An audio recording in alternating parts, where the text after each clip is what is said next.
Welcome back to our Health, Safety and Environment channel. Safety on the construction site Part 3. Tension on the site. Your first mistake could be the last. Moving objects. A construction site is an ever-changing environment, and construction hazards continue to increase as construction is underway. There are many moving objects commonly encountered on construction sites. These include overhead lifting equipment, supply vehicles and diggers, all of which move around a usually uneven terrain. Reducing risks should always be a priority. Workers should always avoid working close to the moving object. Be vigilant of their surroundings, especially if the object does not have lights or beepers. Wear personal protective equipment, PPE, such as a high-visibility jacket, to ensure they are seen. Avoid OSHA's Fatal 4 related to struck by hazards.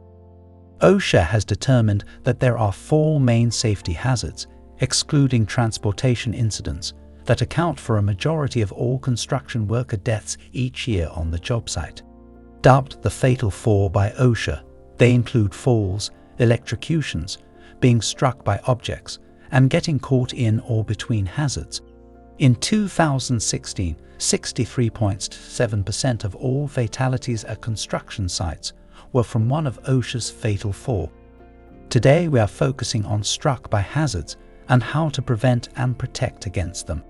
Struck by injuries occur when a worker comes into forcible contact with a flying, falling, swinging or rolling object. Of the Fatal 4 hazards, struck by hazards are the second highest cause of fatalities among construction workers. 1. Struck by flying object hazards. Injuries from flying objects can include being struck by accidental nail gun discharges, thrown tools or debris, or the tip flying off a saw blade. Power tools should be inspected to ensure protective guards are in place and in proper working condition.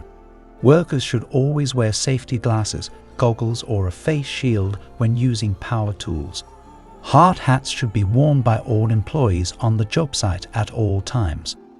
Nail gun accidents are one of the most common struck by flying object hazards. Workers should steer clear of the line of sight when a nail gun is being used. This includes workers who might be working on the opposite side of a wall of plywood or sheetrock. Misfires have enough force that they can easily penetrate plywood and gypsum board and strike the worker on the opposite side. 2.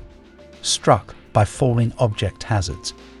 Struck by falling object injuries can encompass everything from tools and materials being knocked off unprotected edges to a suspended load on a crane coming loose.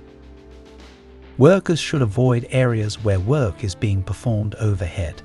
These areas should be cordoned off to protect workers from being struck by falling debris or tools. Workers should never position themselves under a suspended load. Tools and materials should be secured when performing overhead work using tow boards or screens to prevent objects falling or debris nets and catch platforms to deflect falling objects. Workers should never throw or drop any tool or object to avoid causing a struck by injury. 3. Struck by swinging object hazards. Injuries caused by swinging objects usually occur when materials are being mechanically lifted and something causes the load to sway, or when a worker is inside the swing radius of a piece of heavy equipment, such as a crane. Workers should stay well outside the swing radius and verify that the heavy equipment operator can see them at all times. 4. Struck by rolling object hazards.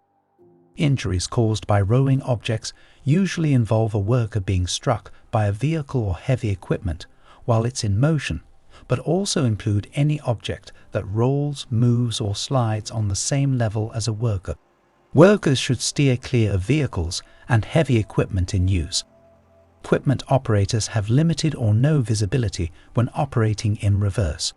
Workers must be made aware of areas where heavy equipment is being operated to avoid those areas. It is important that operators of heavy equipment are properly trained to avoid creating struck by accidents. Struck by accidents involving heavy equipment often occur due to inadequate training on how to safely operate the machinery. personal protective equipment (PPE). Awareness of your surroundings and proper use of personal protective equipment (PPE) can go a long way in avoiding injuries at the construction site. It is important for employers to alert all workers of areas where there is greater potential for struck-by accidents to occur and to limit employee access to those areas. Hard hats need to be worn at all times on the job site to protect workers from struck-by hazards. Hard hats should be inspected for cracks, gouges, dents or other damage before each use. Damaged or worn-out hard hats should be replaced immediately. Hard hats should be properly adjusted to sit firmly and securely on the head. There should be enough room between the suspension and shell to absorb the impact if struck by an object. Prolonged exposure to sunlight, cleaning solvents and paint can all damage or weaken a hard hat. To preserve the integrity of a hard hat, they should only be cleaned with mild soap and water and stored out of direct sunlight when not being worn. OSHA requires that employers provide employees with proper PPE. This varies by the type of work being done and the hazards workers are exposed to, but items such as hard hats, safety glasses and face shields should be provided to protect workers from struck by hazards. All PPE used at the construction site, whether it's a worker's steel-toed boots or hard hats provided by the employer, should meet American National Standards Institute ANSI standards. PPE should be inspected prior to each use to ensure that it's in proper working condition and free from any defects or damage. If you liked this video, do not forget to press the like button, share and subscribe to our channel, and ring the bell to be notified for the new videos available. Welcome to the next video.